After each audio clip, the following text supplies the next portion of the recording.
Larnell, what are you doing? Having fun. Man, that was more than fun. I don't have that much fun in a lifetime. Thank you. Seriously, that was... and I think you guys may know each other. Do you think you've worked together before? Or something? Do you know each other? It's Uncle Sput, man. He's Uncle Sput to everybody. Yeah, man. So what did you think, Sput? Man, he did everything I told him. Seriously. Not at all. No, I mean, first of all, incredible. Since I've known him. Oh yeah, the crazy story when we first met. Was at the Rex, right? He came to a show, and I was with Snarky Puppy. He was at the Rex in Toronto, and all these drummers came out to see me, but they were like they were freaking out that he was in the audience because apparently he's the man in Toronto, in Canada, and I didn't know who he was, so I was like, man, who is this guy still in the show over here? And I mean, he came up and sat in on one of the sets, and I mean, we just became like best buddies since then. Did a couple lessons. Oh man, yeah, I took so much stuff from you. We've had some great man. times, and then later, fast forward to a few months later, I couldn't come to Canada and do something. For some reason, I couldn't go to Canada. I had a family emergency, and he stepped in and subbed for me with Snarky, and the rest is history.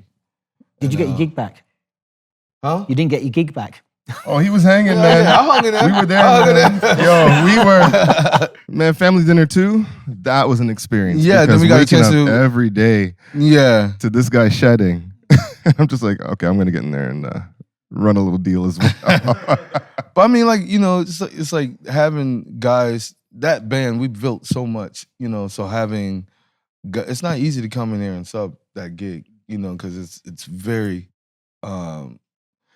From the ground up, it's a thing, it's a part. When you come in and you have to have a very open musical mindset to even exist in that environment. And this dude came in like he just, he was sitting in that seat the whole time. And it was cool to share that because sometimes when you leave or when you can't do the gig, you want to make sure it's in good hands and the band can still stand. Yeah. Yeah. And I'd say that happened. Yeah, I think they're in good hands. Yeah. How did you internalize that arrangement? How did you memorize that?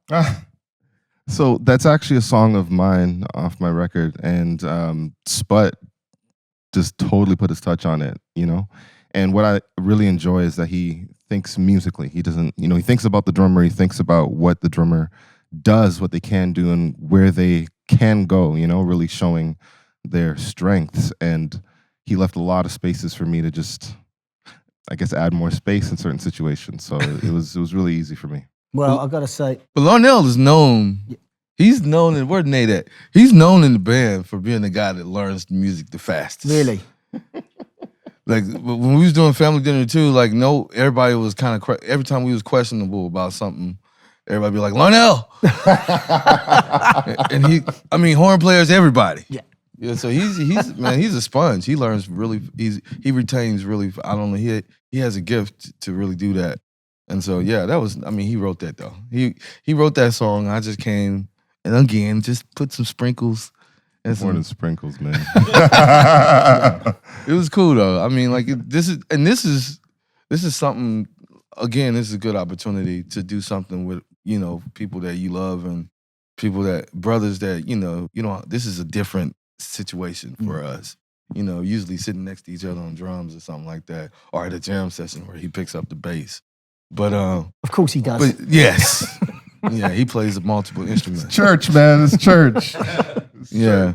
Well, I've got to say that the energy in this room when that last note hit was incredible. I heard there was just people just so excited and noise. And thank you so much. Thank you for that. Come on, let's give it a big round of applause.